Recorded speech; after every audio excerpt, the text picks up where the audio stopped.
কোন মাস আসতেছে? রমজান মাস। রমজানের মতো মহান সম্মানিত মাস আসতেছে। সুলসিলাতি শায়াতিন, সব শয়তানকে শৃঙ্খলাবদ্ধ করে দাও রমজান মাসের সম্মানে।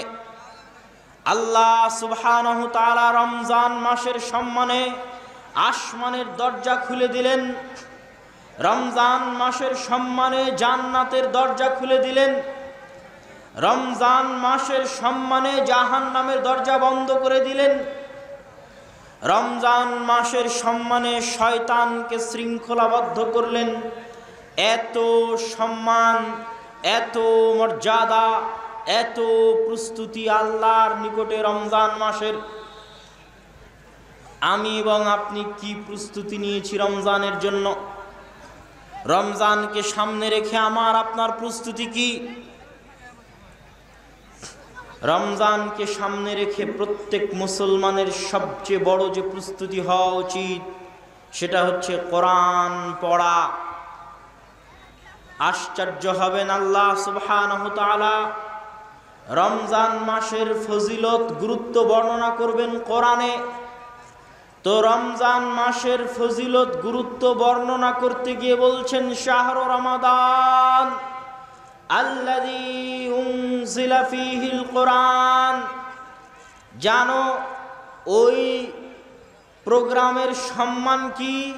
অমুক প্রোগ্রামে অমুক আসবে, এটা ওই প্রোগ্রামের সম্মান।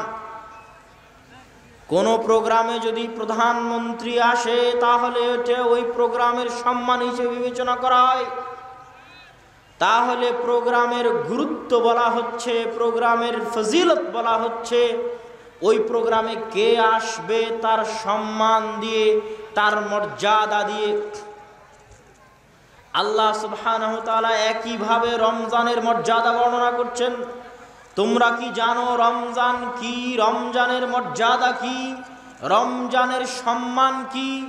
রমজানের মর্যাদার সম্মান বলতে গিয়ে আল্লাহ বলছেন, শাহরু রমাদান আল্লাযী উনজিলা ফীহিল কোরআন। রমজানের সম্মান আর মর্যাদা হচ্ছে, রমজানের ফজিলত আর গুরুত্ব হচ্ছে যে এই মাসে কোরআন অবতীর্ণ হয়েছে। কোরআনের অবতীর্ণ হওয়ায় রমজানের সম্মান, কোরআনের ওই মাসে অবতীর্ণ হওয়ায় রমজানের ফজিলত। রমজান যত শ্রেষ্ঠ মাস হোক, যত বরকতওয়ালা মাস হোক, যত ক্ষমার মাস হোক, রমজানকে এত ক্ষমাওয়ালা, এত বরকতওয়ালা, এত শ্রেষ্ঠ, এত মর্যাদাপূর্ণ মাস হওয়ার একটাই কারণ, এই মাসে কোন কিতাব অবতীর্ণ হয়েছে? জোরে বলেন, কোন কিতাব? কোরআনের বরকতে রমজান সর্বশ্রেষ্ঠ মাস। দুনিয়ার মানুষ তোমরা জানো লাইলাতুল কদর কাকে বলে? লাইলাতুল কদরি খায়রুম মিন আলফি শাহর। লাইলাতুল কদর হচ্ছে 1000 মাস ইবাদত করার চাইতে উত্তম। 1000 মাস ইবাদত করলে জানে কি হবে? এক রাত ইবাদত করলে তার চেয়ে বেশি নেকি হবে।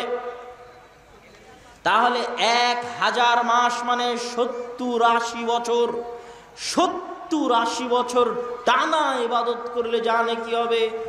মাত্র এক রাতে ইবাদত করলে তা নেকি হবে পৃথিবীর সর্বশ্রেষ্ঠ রাত।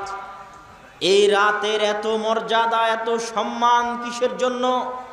লাইলাতুল কদরের এত মর্যাদা, এত সম্মান কোথায় থেকে আসলো যে লাইলাতুল কদর পৃথিবীর সর্বশ্রেষ্ঠ রাত হয়ে গেল? লাইলাতুল কদর 1000 মাসের চেয়ে উত্তম হয়ে গেল।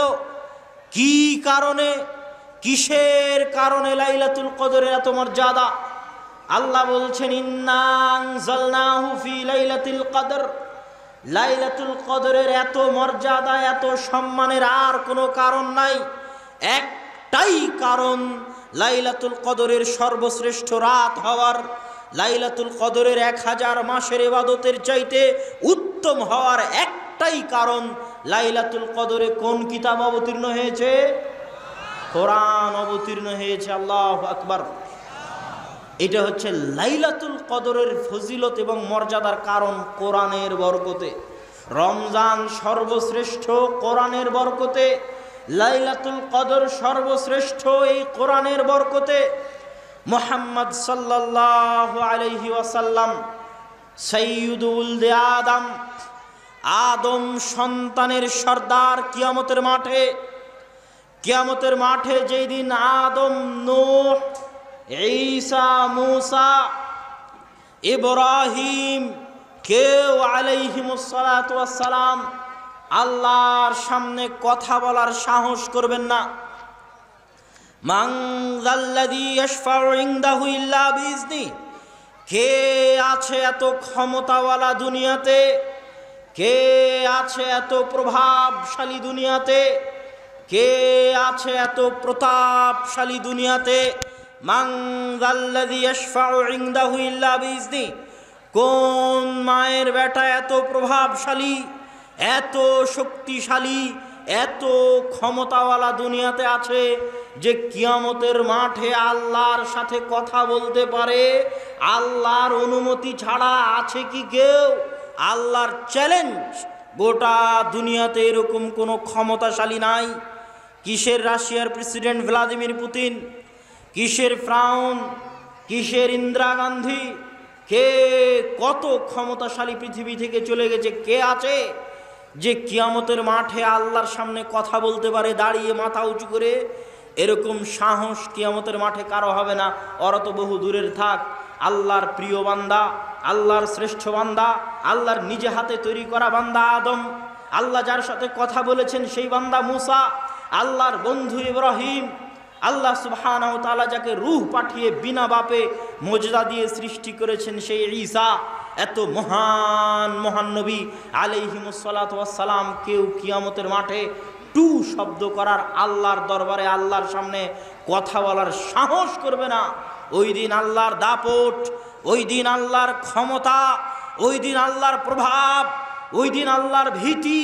কিয়ামতের মাঠে কিসের মুমিন, কিসের কাফের, কিসের নবী, কিসের পাপী, যে যত বড় পরহেজগার, যে যত বড় নবী, আর যে যত বড় ক্ষমতাশালী, কেউ কিয়ামতের মাঠে আল্লাহর দাপটের সামনে টু শব্দ করতে পারবে না।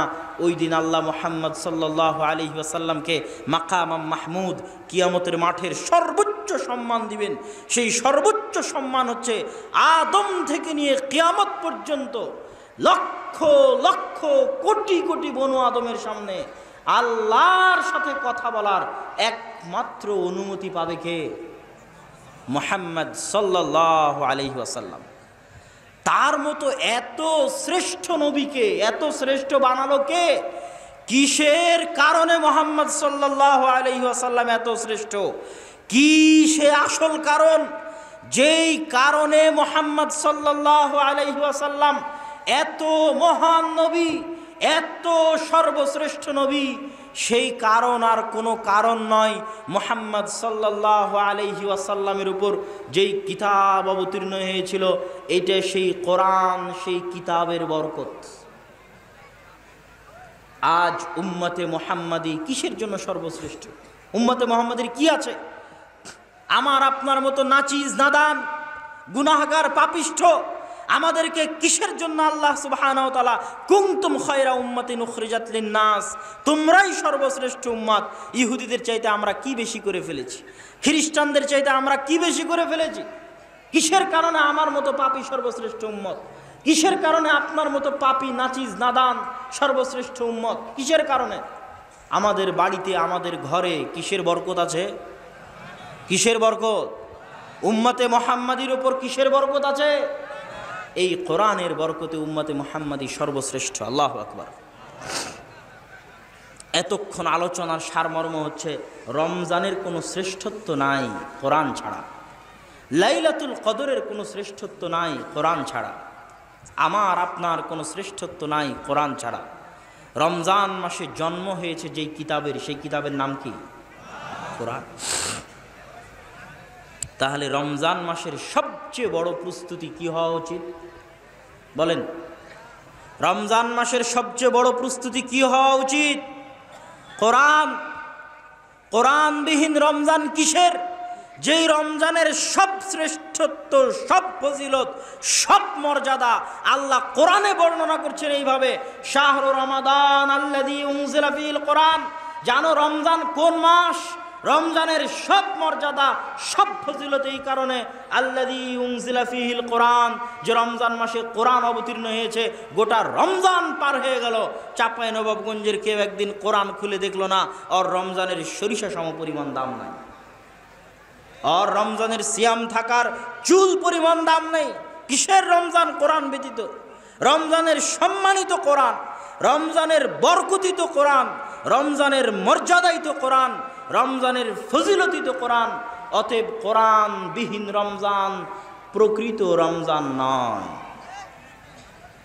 তাহলে রমজানের প্রস্তুতির 1 নম্বর অধ্যায় হচ্ছে পবিত্র কোরআন। রমজান মাসে অধ্যয়ন করতেই হবে। দেখেন, কোরআন এমন এক ভয়ঙ্কর কিতাব, হুজ্জাতুন লাকা ও হুজ্জাতুন আলাইকা। আল্লাহর রাসূলের হাদিস পড়ছি আপনার সামনে। এই হাদিসের অর্থ কি? আজকে এশার সালাতের পরে যদি আমি আপনি 2 রাকাত সালাত সুন্নাত পড়ে থাকি, নেকি হবে। আর যদি 2 রাকাত সুন্নাত সালাত না পড়ে থাকি, গুনাহ হবে না। ফজরের আগে 2 রাকাত সুন্নাত যদি পড়ে থাকি, নেকি হবে। যদি না পড়ে থাকি, গুনাহ হবে না। তাহলে কোরআন কি এরকম যে কোরআন পড়লে প্রতি হরফে 10 নেকি হবে, আর কোরআন না পড়লে কোনো সমস্যা নাই? আপনার কি মনে হয়? কোরআন খুবই ভয়ঙ্কর কিতাব, খুবই ভয়ানক কিতাব। আল কোরআন ইয়াতাকাল্লামু ইয়াউমাল কিয়ামাহ। কোরআন কিয়ামতের মাঠে কথা বলবে।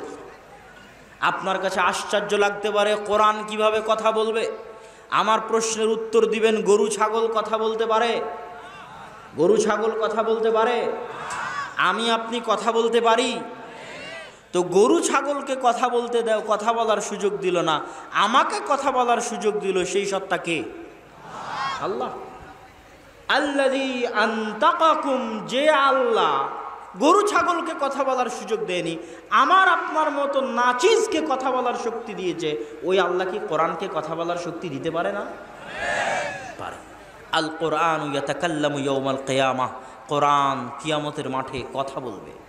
আর যখন কোরআন কিয়ামতের মাঠে কথা বলবে, তখন আমার আপনার পরিস্থিতি হবে খুবই ভয়ঙ্কর। সুন্নাতের মতো নয়, নফলের মতো নয়, রাখলে নেকি না রাখলে গুনাহ নাই, এটা নয়। আল কোরআন হুজ্জাতুন লাকা ও হুজ্জাতুন আলাইকা। দুনিয়ার মানুষ, ইয়া আইয়ুহান নাস, ইয়া আইয়ুহাল্লাযীনা আমানু, ও হে চাঁপাইনবাবগঞ্জবাসী, ও হে ইমানদারগণ, তোমাদেরকে বলে যাচ্ছি, আল কোরআন হুজ্জাতুন লাকুম ওয়া আলাইকুম। এই কোরআন হয় তোমাদের পক্ষে কথা বলবে কিয়ামতের মাঠে, না হয় তোমাদের বিপক্ষে কথা বলবে কিয়ামতের মাঠে। আল্লাহ রাসূল বলেননি যে কোরআন কিয়ামতের মাঠে যে কোরআন পড়েছে ওর পক্ষে কথা বলবে, আর যে কোরআন পড়েনি কোরআন চুপ থাকবে, এ কথা বলেননি। যে দুনিয়াতে কোরআন পড়েনি, কোরআন কিয়ামতের মাঠে ওর বিপক্ষে কথা বলবে। কেন বিপক্ষে কথা বলবে? আপনার এসএসসি করার সুযোগ হলো, এইচএসসি করার সুযোগ হলো, নেতার পিছনে মিছিল করার সুযোগ হলো, মিটিং করার সুযোগ হলো, হরতাল মারামারি গন্ডগোল করার সুযোগ হলো, রাজনীতি করার সুযোগ হলো, ব্যবসা করার সুযোগ হলো, বিয়ে শাদী করার সুযোগ হলো, সন্তান সন্ততির বিয়ে শাদী দেওয়ার সুযোগ হলো, নাতি পুতিনকে নিয়ে কোলে থাকার সুযোগ হলো, গোটা জীবন পার করে দিলেন, সব কিছুর সুযোগ হলো। কিন্তু এই শ্রেষ্ঠ কিতাব আপনার বাড়িতে কাপড় জড়ানো অবস্থায় পড়েই থেকে গেল, একে পড়ার কোনো দিন সুযোগ হলো না, আর আপনি কিয়ামতের মাঠে পার পেয়ে যাবেন? আপনি কি বলেন? নেয়ামত যত বড়, বিপদ তত বড়। কোরআনের মতো এত বড় নেয়ামত দিয়েছে আল্লাহ, বিপদ তত বড়। আল্লাহ কোরআনের মতো বড় নেয়ামত না দিত নাই, কথা শেষ। কিন্তু কোরআনের মতো বড় নিয়ামত যে আপনার বাড়িতে, কোরআনের মতো বড় নিয়ামতের উম্মত যে আপনি, তো কোরআন নিয়ে বসে আছেন বাড়িতে, কোরআন পড়বেন না, মহা পরীক্ষা, মহা বিপদ। এই কোরআন কিয়ামতের মাঠে আপনার বিরুদ্ধে কথা বলে আপনাকে জাহান্নামে নিয়ে চলে যাবে। আল কোরআন যদি আপনার পক্ষে কথা বলে, আল কোরআন ওয়াস-সাওমু ইউশাফাআনি ইয়াউমাল কিয়ামাহ, কোরআন এবং সিয়াম বা রোজা কিয়ামতের মাঠে কথা বলবে, সাক্ষ্য দিবে। আল্লাহ ক্ষমতা দিবেন কোরআন এবং সওমকে কথা বলার, যে আল্লাহ মানুষকে কথা বলার ক্ষমতা দিয়েছেন। আল্লাহ যদি মানুষকে কথা বলার ক্ষমতা দিতে পারেন, তো ওই আল্লাহ কোরআনকেও কথা বলার ক্ষমতা 100 বার দিতে পারেন। যে আল্লাহ মানুষকে কথা বলার ক্ষমতা দিয়েছেন, ওই আল্লাহ সওমকে কথা বলার ক্ষমতা 1000 বার, 1,00,000 বার দিতে পারেন। কিয়ামতের মাঠে আল্লাহ কোরআনকে, সিয়ামকে কথা বলার সুযোগ দিবেন। এরা যদি আপনার পক্ষে কথা বলে, এইভাবে পক্ষে কথা বলবে, আল্লাহ সিয়াম, কোরআন রাত জাগতে দেয়নি, রাত্রি জেগে কোরআন পড়েছে। সিয়াম না খেয়ে থেকেছে, শাহওয়াতকে কন্ট্রোল করেছে, জান্নাতে দিয়ে দাও। আল্লাহ সুবহানাহু ওয়া তাআলা কোরআনের শাফাত শুনে জান্নাতে দিয়ে দিবেন। দেখেন কোরআন কি কিতাব, কত ভয়ঙ্কর কিতাব। এই কোরআনের পাওয়ার, এই কোরআনের বরকত, এই কোরআনের ক্ষমতা, কোরআনকে মূল্য দেওয়ার আর মূল্য না দেওয়ার ক্ষমতা এত বেশি। ওমর ইবনুল খাত্তাব রাদিয়াল্লাহু তাআলা আনহু, অর্ধজাহানের শাসক, অর্ধ পৃথিবীর খলিফা, তাকে চিঠি লিখেছে জেরুজালেম থেকে তার সাহাবীরা, যে আমরা জেরুজালেম ঘেরাও করে রেখেছি, জেরুজালেম বিজয় করার জন্য আপনাকে আসতে হবে। বাইতুল মুকাদ্দাসের চাবি পাদ্রী খলিফাতুল মুসলিমিন ছাড়া কারো হাতে দিবে না।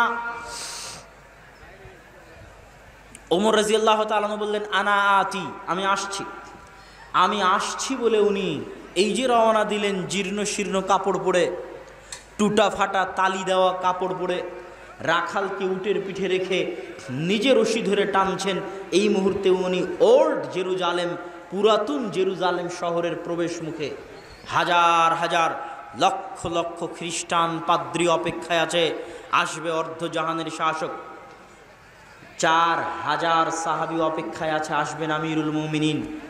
ওমর রাদিয়াল্লাহু তাআলা আনহু যখন ঢুকছেন জীর্ণ শীর্ণ পোশাকে, রাখালকে উটের পিঠে বসিয়ে নিজে রশি ধরে টেনে, তখন হন্তদন্ত হয়ে সাহাবীরা ছুটে এসে ওমর রাদিয়াল্লাহু তাআলা আনহুকে বলছেন, আমিরুল মুমিনিন, আজকে গোটা খ্রিস্টান বিশ্বের সামনে আপনি আমাদের অপমান করে দিলেন। গোটা খ্রিস্টান বিশ্ব অপেক্ষায় আছে। বাপরে বাপ, বাইতুল মুকাদ্দাস সমর্পণ করে দিচ্ছে, যেই বাইতুল মুকাদ্দাস সারা পৃথিবীর বিনিময়ে খ্রিস্টানরা রাজি হবে না। ইউরোপের কি নাই, জার্মান ফ্রান্স ইংল্যান্ডের কি নাই, যে জার্মান ফ্রান্স ইংল্যান্ডকে সিরিয়ার মাটিতে যুদ্ধ করতে হবে? জার্মান ইংল্যান্ড ফ্রান্সের কি নাই, যে জার্মান ইংল্যান্ড ফ্রান্সকে ফিলিস্তিনের মাটিতে যুদ্ধ করতে হবে? ইহুদিদের কি নাই, ট্রাম্পের কি নাই, যে জেরুজালেমকে রাজধানী করতে হবে? গোটা দুনিয়া আমাদের দিয়ে দেন, বলেন যে বাইতুল মুকাদ্দাস মুসলমানদের দিয়ে দাও, গোটা দুনিয়া তোমাদের দিয়ে দিলাম। আমরা মুসলমানেরা কোনো বাংলাদেশ চাই না, পাকিস্তান চাই না, কিচ্ছু চাই না, সব নিয়ে চলে যাও, খালি মক্কা মদিনার বাইতুল মুকাদ্দাস আমাদেরকে দাও। দিয়ে দেন, কোনো দিন রাজি হবে না। সারা পৃথিবীর বিনিময়ে বাইতুল মুকাদ্দাস দিতে রাজি হবে না। বাইতুল মুকাদ্দাসে তাদের নবীর মা মারিয়াম আলাইহিস সালাতু ওয়াস সালাম বাইতুল মুকাদ্দাস খেদমত করেছে, ঝাড়ু দিয়েছে। ঈসা আলাইহিস সালামের মা মারিয়াম আলাইহিস সালাতু ওয়াস সালাম, ঈসা আলাইহিস সালামের জন্ম জেরুজালেমে, তাদের বিশ্বাস অনুযায়ী ঈসা আলাইহিস সালামের মৃত্যু জেরুজালেমে, আমাদের বিশ্বাস ঈসা আলাইহিস সালাম জীবিত আসমানে। তাদের দাবি অনুযায়ী ঈসা আলাইহিস সালামের কবর জেরুজালেমে। ইহুদিদের দাবি অনুযায়ী দাউদ আলাইহিস সালাতু ওয়াস সালাম, সত্য কথা, দাউদ আলাইহিস সালাম সারা পৃথিবী রাজত্ব করেছে জেরুজালেমে বসে, বাইতুল মুকাদ্দাসে বসে। সুলাইমান আলাইহিস সালাতু ওয়াস সালাম সারা পৃথিবী রাজত্ব করেছে বাইতুল মুকাদ্দাসে বসে, বাইতুল মুকাদ্দাসে সিংহাসন রেখে, জেরুজালেমের সিংহাসন রেখে সারা পৃথিবী শাসন করেছে। ওই বাইতুল মুকাদ্দাস ইহুদি খ্রিস্টানদের নিকটে সবচেয়ে সম্মানী। ওই বাইতুল মুকাদ্দাস ওমর ইবনুল খাত্তাবের হাতে সমর্পণ হচ্ছে। আর ওমর ইবনুল খাত্তাব এসেছেন জীর্ণ শীর্ণ পোশাক পরে, ওমর ইবনুল খাত্তাব এসেছেন উটের রশি ধরে টানতে টানতে। সাহাবীরা হন্তদন্ত হয়ে এসে বলছে, মান সম্মান সব শেষ। ওমর রাদিয়াল্লাহু তাআলা বলছেন, খামোশ শোনো, আমি ওমর মরুভূমির রাখাল, আমার কোনো ইজ্জত ছিল না, আমার কোনো সম্মান ছিল না, আমার কোনো পাওয়ার ক্ষমতা ছিল না। আমার মতো মরুভূমির রাখাল আজ অর্ধজাহানের শাসক। আমার মতো মরুভূমির রাখালের এত ক্ষমতা, এত সম্মান, যে জেরুজালেম আমার হাতে সমর্পণ হচ্ছে, এত সম্মান, এত ক্ষমতা, এত পাওয়ার আমার মতো মরুভূমির রাখাল কাপড় চোপড় দিয়ে অর্জন করেনি, উটের পিঠে বসে অর্জন করেনি। এত ক্ষমতা, এত পাওয়ার কোরআনের বরকতে। আল্লাহু আকবার। এই কোরআনকে যদি তোমরা অবমূল্যায়ন করো, সাহাবীদের বলতেছি, এই কোরআনকে যদি তোমরা অবমূল্যায়ন করো, যতই দামি কাপড় পরে থাকো আর যতই পারমাণবিক বমের মালিক হও না কেন, তোমাদের কপালে অপমান লেখা আছে, তোমাদের কপালে লাঞ্ছনা লেখা আছে। আর সব ছেড়ে দাও, কিছু নাই, ফকির তুমি, মিসকিন তুমি, কিন্তু মূল্যায়ন করো কোরআনকে। পৃথিবীর পারমাণবিক শক্তিধর রাষ্ট্র তোমার সামনে এসে নমনম করবে। এইটা কোরআনের বরকত, এইটা কোরআনের ক্ষমতা। এটা তো কাপড় চোপড় দিয়ে অর্জন করিনি, আর উটের পিঠ দিয়ে অর্জন করিনি। এই বরকত কোরআনের বরকত। এই কোরআনের কারণে আল্লাহ কোনো জাতিকে উত্থান ঘটান, আর এই কোরআনকে অবমূল্যায়ন করার কারণে আল্লাহ কোনো জাতির অধঃপতন ঘটান। আজ কল্পনা করেন, আমাদের এই উপস্থিত মজলিসে হাজারো মানুষ, রাস্তাঘাট বাজারে যত মানুষ আছে সব মিলে লাখো মানুষ। এই লাখো মানুষের মধ্যে কয়জন আজ পবিত্র কোরআন তেলাওয়াত করেছে? কয়জন? আমি, আপনি, আশেপাশে, ডানে বামে, সামনে, কয়জন? সারা মাসে কয়জন কোরআন তেলাওয়াত, কোরআন খুলে দেখেছে? সারা বছরে কয়জন কোরআন খুলে দেখেছে? আর এই জায়গায় কল্পনা করেন, আজ যদি সারা বাংলাদেশের প্রত্যেকটা মানুষ সকালবেলা উঠে কোরআনের বরকতে বরকতমণ্ডিত হতো। আমি কোরআন পড়লাম মানে আমি কোরআনের বরকত নিলাম, আমার বাড়িতে কোরআন পড়া হলো মানে আমার বাড়ি কোরআনের বরকত নিল। সারা বাংলাদেশের প্রত্যেকটা মানুষ কোরআন পড়লো মানে সারা বাংলাদেশ কোরআনের বরকত নিল। তো সারা জাতি যদি কোরআনের বরকতে বরকতমণ্ডিত হয়ে যায়, ওই জাতিকে থামানোর মতো, ওই জাতিকে আটকানোর মতো, আর ওই জাতিকে অপমান করার মতো কোনো শক্তি পৃথিবীতে জন্ম নেয়নি। কিন্তু আমি আপনি যদি কোরআন না পড়ি, কোরআন মূল্যায়ন না করি, কোরআন না বুঝি, না বুঝার চেষ্টা করি, তাহলে এই যে কাপড় দিয়ে জড়িয়ে আপনার বাড়ির তাকে রাখা আছে, হাজারবার চুমা দিলেও, হাজারবার বুকে জড়ালেও, এই কোরআন কিয়ামতের মাঠে আপনার বিরুদ্ধে কথা বলবে যদি না পড়েন। বুঝাতে পারিনি মনে হয়? আপনার ভালোবাসার কমতি নেই, আপনি হাজারবার চুমা দেন, হাজারবার বুকে লাগান, নিচে আরবি লেখা পড়ে গেলে উঠিয়ে রাখেন, এর কোনো দাম নাই বাবা। এই কোরআনে তুমি সারাদিন 1,00,000 বার চুমা দাও, কোরআন যদি না পড়ো, কোরআন কিয়ামতের মাঠে তোমার বিরুদ্ধে কথা বলবে। কোরআনের হক হচ্ছে কোরআন পড়ো, এই জন্য কোরআন দেওয়া। কি জবাব দিবা আল্লাহর কাছে? সারা জীবনে সব কিছু করার সময় হয়েছে, মুসলমানের সন্তানের কোরআন শেখার সময় হয়নি, মুসলমানের সন্তানের কোরআন পড়ার সময় হয়নি। এর চেয়ে বড় হতভাগা, এর চেয়ে বড় দুর্ভাগা, এর চেয়ে বড় নিমুখ হারাম, এর চেয়ে বড় অপমানিত লাঞ্ছিত জাতি পৃথিবীতে কেউ হতে পারে না। আজকে আমার আপনার যতটুকু সম্মান আছে, আজ মুসলিম বিশ্বের যে যে দেশের যতটুকু সম্মান আছে, ওয়াল্লাহি আল্লাহর কসম, ওয়াল্লাহি আল্লাহর কসম, ওয়াল্লাহি আল্লাহর কসম, আজ আমার আপনার যতটুকু সম্মান আছে, এই কোরআনের বরকতে সম্মান আছে। যেই প্রজন্ম আজ আসতেছে, 30 বছর আগের প্রজন্ম, মুরব্বীদের প্রজন্ম মক্তবে কোরআন শিখেছিল। যেই প্রজন্ম আজ আসতেছে, কিন্ডারগার্টেন স্কুল, ব্রাক স্কুল, উমুক স্কুল, তুমুক স্কুল, ইংলিশ মিডিয়াম স্কুল, মক্তব বন্ধ, কোরআন শিখতে কেউ যায় না, মক্তব থাকলেও কেউ কোরআন পড়তে যায় না। কোরআনবিহীন যে প্রজন্ম গড়ে উঠতেছে, যারা কোরআন পড়া জানে না, যারা কোরআনের বরকতে বরকতমণ্ডিত নয়, এদের ভাগ্যে এমন অপমান লেখা থাকবে, এদেরকে রোহিঙ্গাদের মতো কচুকাটা করা হবে। এত অপমান লেখা থাকবে, এত লাঞ্ছনা লেখা থাকবে, ভয়ঙ্কর দৃশ্য আমি চোখ বন্ধ করলে দেখতে পাই।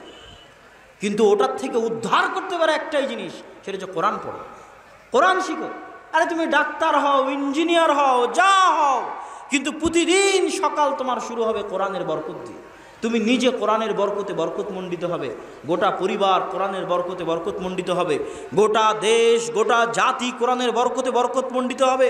কোরআনের বরকতে গোটা দেশ পরিপূর্ণ হয়ে যাবে। তখন এই জাতিকে অপমানিত করবে এরকম ক্ষমতা, এরকম শক্তিধর কেউ দুনিয়াতে জন্ম নেয়নি।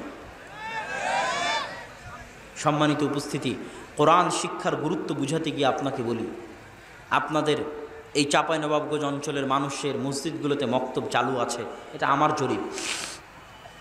থাকা ভালো, চলুক, আলহামদুলিল্লাহ। কিন্তু রমজানকে কেন্দ্র করে আমভাবে, শুধু ছোট বাচ্চাদের জন্য নয়, রমজানকে কেন্দ্র করে আমভাবে মসজিদে সকল মানুষের জন্য কোরআন শিক্ষার ব্যবস্থা করতে হবে, সকল মানুষের জন্য। রমজানে তো কোনো কাজ নাই, জোহর পর থেকে আসর থেকে মাগরিব পর্যন্ত কি কাজ? মসজিদে এসে কোরআন শিক্ষার ব্যবস্থা করেন। নট অনলি ফর চিলড্রেন, শুধু বাচ্চাদের জন্য মক্তব নয়, সব মুরব্বী, বয়স্ক, 50, 60, যুবক, বৃদ্ধ, আবাল বনিতা, মা বোনেরা বাড়িতে কোরআনের আসর চালু করবে রমজানকে কেন্দ্র করে। এটাই আমার আজকের বক্তব্যের আমানত।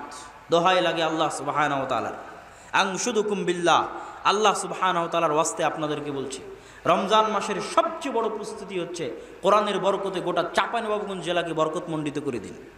ইনশাআল্লাহ বলেন ইনশাআল্লাহ। কোরআনের বরকতে নিজের পরিবার, নিজের বাড়ি, নিজের গ্রাম, নিজের পাড়া বরকতমণ্ডিত করে দিন। আল্লাহ আমাদের তৌফিক দিক, আল্লাহুম্মা আমিন।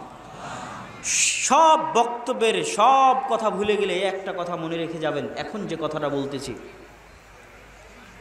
আল্লাহ সুবহানাহু ওয়া তাআলা সাক্ষী, আমার টুটা ফাটা জ্ঞান অনুযায়ী আমি যতটুকু বুঝি, যে কোনো মুফতিকে জিজ্ঞেস করতে পারেন, যে কোনো আলেম শাইখকে জিজ্ঞেস করতে পারেন।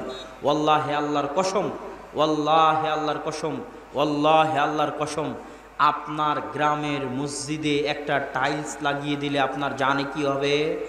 আপনার গ্রামের মসজিদে একটা ফ্যান কিনে দিলে জানে কি হবে? আপনার গ্রামের মসজিদে এসি কিনে দিলে জানে কি হবে? আপনার গ্রামের মসজিদে ছাদ কিনে দিনে জানে কি হবে?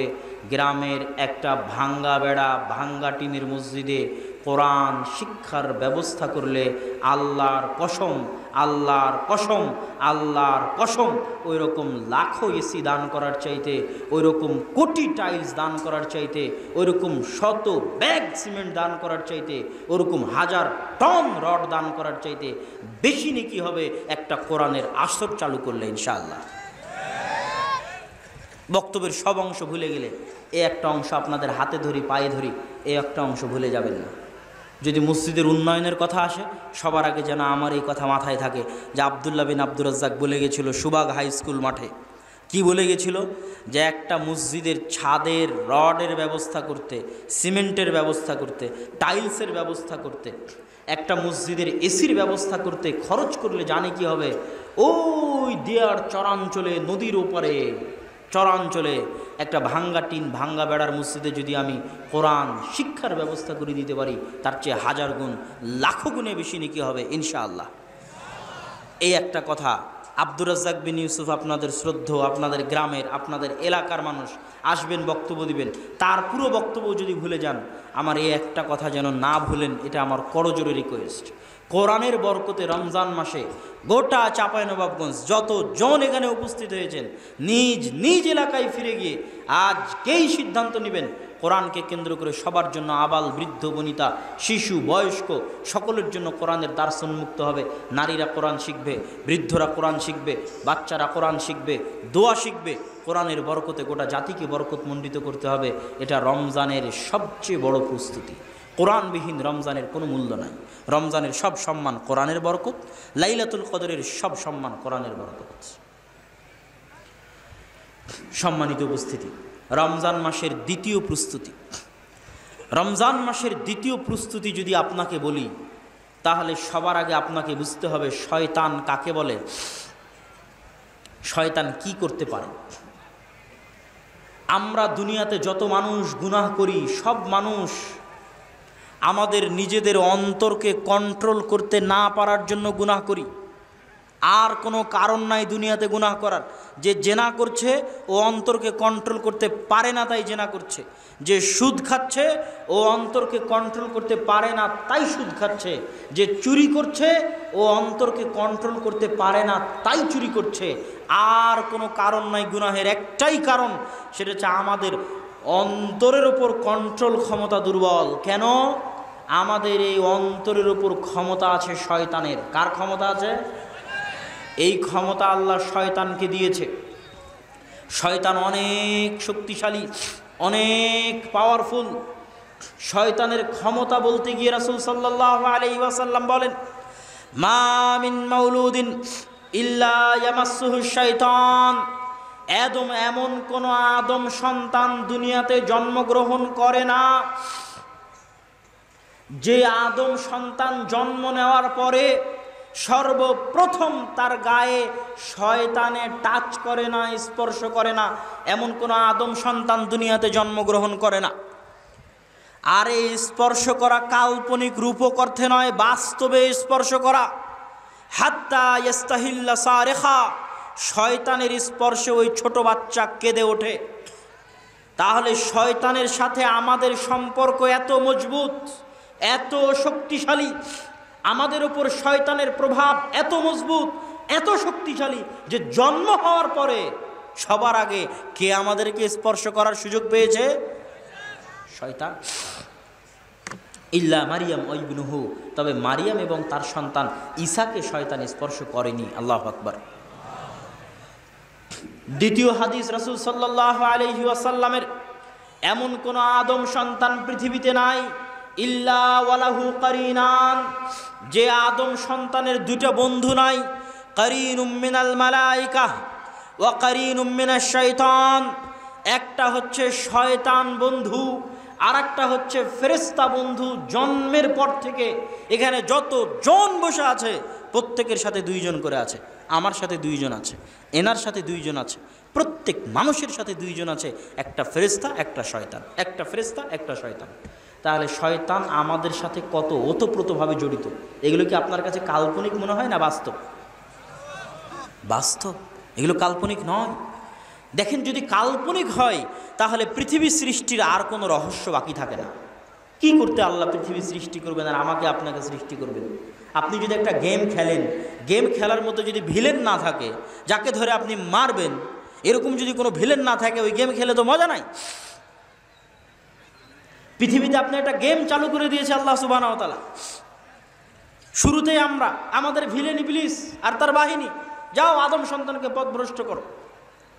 গেম কোরআন এবং হাদিস দিয়ে দিয়েছে, নবী রাসূল দিয়েছে, আদম সন্তানকে সৎ পথে দেখাও। এখন আদম সন্তান কোন দিকে যাবে এটাই তো গেম। মরা পর্যন্ত এখন যুদ্ধ করো, কোন দিকে যাবা, হারবা কি জিতবা এখন তোমার ব্যাপার। ভিলেন তোমার শয়তান, বন্ধু তোমার নবী রাসূল ফেরেশতা কোরআন হাদিস, কোন দিকে এখন তুমি যাবা। এটাই তো গেম, এটাই তো খেলা। এই খেলা যদি শয়তান না থাকে তো এই খেলা তো জমবে না। আপনি যদি শয়তানের অস্তিত্ব অস্বীকার করেন তাহলে এই খেলা জমবে না। কার বিরুদ্ধে লড়াই করবেন আপনি দুনিয়াতে? কার বিরুদ্ধে আমল করবেন?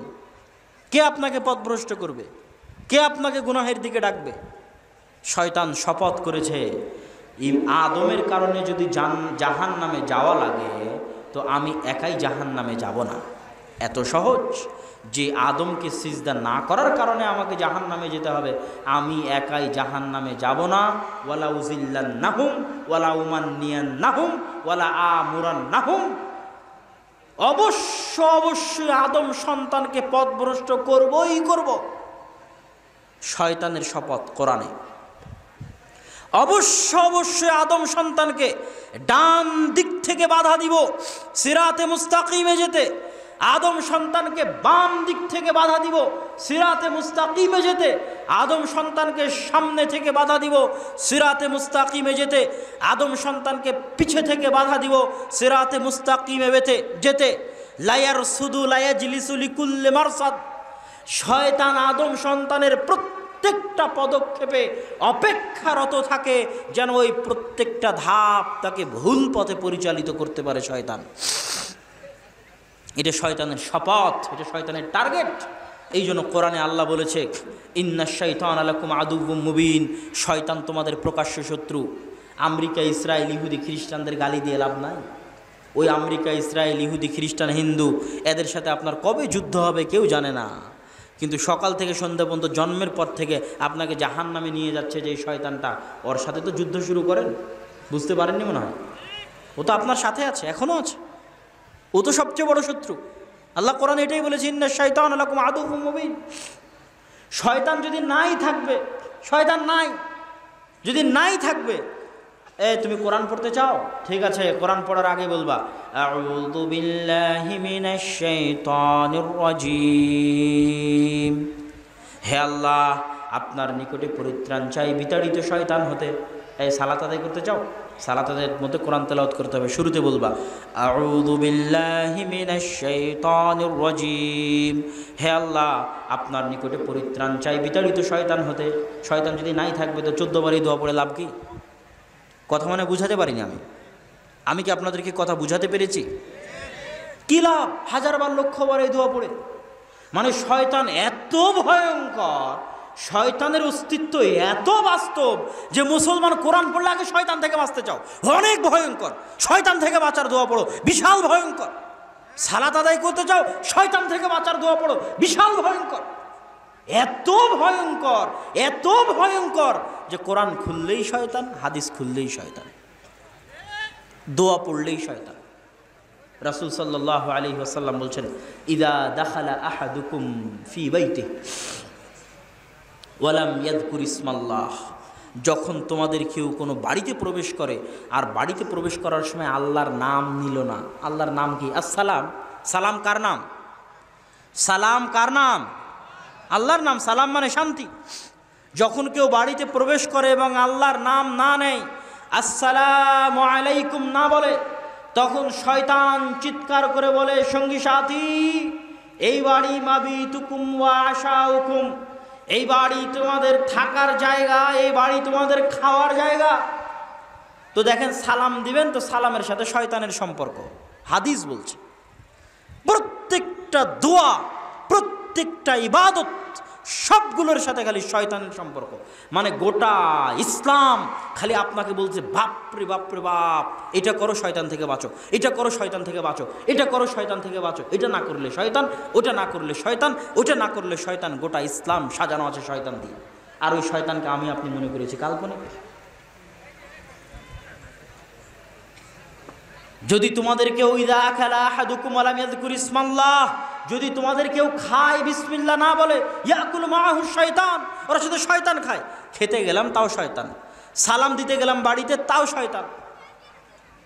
যখন তোমাদের কেউ কোনো পাত্র ঢাকে এবং পাত্র ঢাকার সময় আল্লাহর নাম নেয়, ওই পাত্র শয়তান খুলতে পারে না।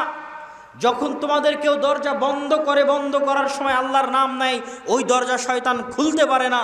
যখন তোমাদের কেউ জানালা বন্ধ করে, বন্ধ করার সময় আল্লাহর নাম নেয়, ওই জানালা শয়তান খুলতে পারে না। তো জানালা বন্ধ করতেও শয়তান, দরজা বন্ধ করতেও শয়তান, পাত্র ঢাকবো তাও শয়তান। তো শয়তান কি কাল্পনিক? কোরআন হাদিস কি তাহলে পাগল? কোরআন খুললে শয়তান, হাদিস খুললে শয়তান। আমি আপনাকে বুঝাতে চাচ্ছি, হে যুবক, বিশেষ করে তোমাদেরকে, আমাদের শয়তান সবচেয়ে বড় ধোঁকা কোথায় দেয়? আমরা গান শোনার সময় মনে করি যে আমার মজা লাগছে তাই গান শুনছি। সকালবেলা ঘুমানোর সময় মনে করি, ফজরের সময়, যে আমার ঘুমাতে ভালো লাগছে তাই ঘুমাচ্ছি। কিন্তু আসলে কাহিনী কি? আসলে কাহিনী হচ্ছে আমার কানে গানকে ভালো লাগাচ্ছে কে? আমার কানে বাজনার আওয়াজকে ভালো লাগাচ্ছে কে? সকালবেলা আমাকে ফজরে ঘুম থেকে উঠতে দিচ্ছে না কে? যুবক, আমার আপত্তি নাই, তুমি আরো 1000 দিন গান শুনো, কিন্তু আল্লাহর ওয়াস্তে তোমার হাতে ধরি, পায়ে ধরি, এই ধোকায় থাকিও না যে তোমার আনন্দের জন্য, তোমার মজার জন্য তুমি গান শুনছো। আল্লাহর কসম, তোমার সবচেয়ে বড় শত্রু শয়তান তোমার কানের মধ্যে বসে গানের আওয়াজকে তোমার কানে ভালো লাগায়। তোমার কাছে ভালো লাগে না, শয়তানে ভালো লাগায়। এখন এই বিশ্বাস নেওয়ার পরে তুমি শোনো, কিন্তু এই বিশ্বাস যদি না করো তাহলে যুদ্ধ তো হবে না। তুমি তো আগেই অস্ত্র সমর্পণ করে দিলা যে আমার নিজেকে আমি আত্মহত্যা করছি, তো যুদ্ধ কার সাথে করবে? যুদ্ধ তো হবে না। তোমার মনে করতে হবে, ঠিক আছে আমাকে মারা হচ্ছে, কিন্তু এই মারাটা আমি মারছি না, এটা শয়তানে মারছে। তারপরও মার খাও, কিন্তু এই মনে করে খাও যে মারটা কে দিচ্ছে, মারটা কে দিচ্ছে। তাহলে কোনোদিন যুদ্ধ হতে পারে। তুমি যদি মনে করো আমার মজার জন্য গান শুনছি, তো কোনোদিন গান ছাড়া হবে না বাবা। তুমি যদি মনে করো আমার আনন্দের জন্য ফজরে ঘুমাচ্ছি, তো কোনোদিন ফজরে আর উঠা হবে না। আর তুমি যদি এইটা জানার পরেও ঘুমাও যে তোমাকে ঘুম পাড়াচ্ছে কে? ঘুম পাড়াচ্ছে কে? গান শোনাচ্ছে কে? তাহলে অন্তত কোনোদিন যুদ্ধ হওয়ার সম্ভাবনা আছে, কোনো না কোনো দিন যুদ্ধ হওয়ার সম্ভাবনা আছে। বাপরে বাপ, এই বেয়াদব শয়তান আমাকে এতগুলো গুনাহ করিয়ে নিল, অন্তত কোনো না কোনো দিন যুদ্ধ হওয়ার সম্ভাবনা আছে। আর যদি মনে করো তোমার আনন্দ, তোমার মজা, যুদ্ধ শেষ, অস্ত্র সমর্পণ হয়ে গেছে। ইবনুল কাইয়িম রাহিমাহুল্লাহ বলছেন, যে ব্যক্তির কান গানের আওয়াজ শুনতে অভ্যস্ত হয়ে গেছে, শয়তানের দাসত্ব গোলামি করতে করতে করতে করতে গানের আওয়াজ শুনতে অভ্যস্ত হয়ে গেছে। মৃত্যুর পূর্ব মুহূর্তে ওর কানে যদি কালেমা লা ইলাহা ইল্লাল্লাহ পড়া হয় তো কালেমার আওয়াজ ওর কানে ঘৃণা লাগে। নাউজুবিল্লাহ, কত ভয়ঙ্কর কথা! যার কান গানের আওয়াজ শুনতে অভ্যস্ত হয়ে গেছে, ওই কানের কাছে মৃত্যুর পূর্বে যদি কালেমা পড়া হয় তো ওই কানে ঘৃণা করে কালেমার আওয়াজকে, কালেমা পড়ার ভাগ্য হয় না। অতএব কানকে অভ্যস্ত বানিও না, দাস বানিও না, গোলাম বানিও না গান বাজনার। না হলে এই কান কালেমাকে অস্বীকার করে বসবে তোমার মৃত্যুর সময়, তোমার বিপদের সময় অস্বীকার করে বসবে কালেমাকে। অতএব গান বাজনার দাস এবং গোলাম বানিও না কানকে। সম্মানিত উপস্থিতি, শয়তানের কথা বলছিলাম যে শয়তানের থিওরিটা কি ইসলামে, শয়তানের থিমটা কি ইসলামে। শয়তানে ইসলামের থিম যত আমি স্পষ্ট করতে পারবো তত মানুষ বেশি হেদায়েতের রাস্তায় আসতে পারবে। প্রত্যেকটা ইবাদত শয়তানের খপ্পর থেকে বাঁচানোর জন্য। আপনাকে আজকে দুটো ইবাদত বুঝিয়ে যাই, দুটো ইবাদত কিভাবে আপনাকে শয়তান থেকে বাঁচাবে। একটা সালাত, একটা সিয়াম। দুটো ইবাদত দেওয়াই হয়েছে যেন মানুষ শয়তানের দাসত্ব থেকে বের হয়ে আসতে পারে। এই জন্যই সালাত আর সিয়াম দেওয়া, আর কোনো কারণ নাই। এই দুটো আপনাকে ব্যাখ্যা আমি দিব যে কিভাবে সালাত আর সিয়াম দেওয়া হলো। সালাত আর সিয়াম দেওয়াই হলো শয়তান থেকে বাঁচার জন্য, যেন আমি আপনি শয়তানের সাথে যুদ্ধ করতে পারি। এই জন্য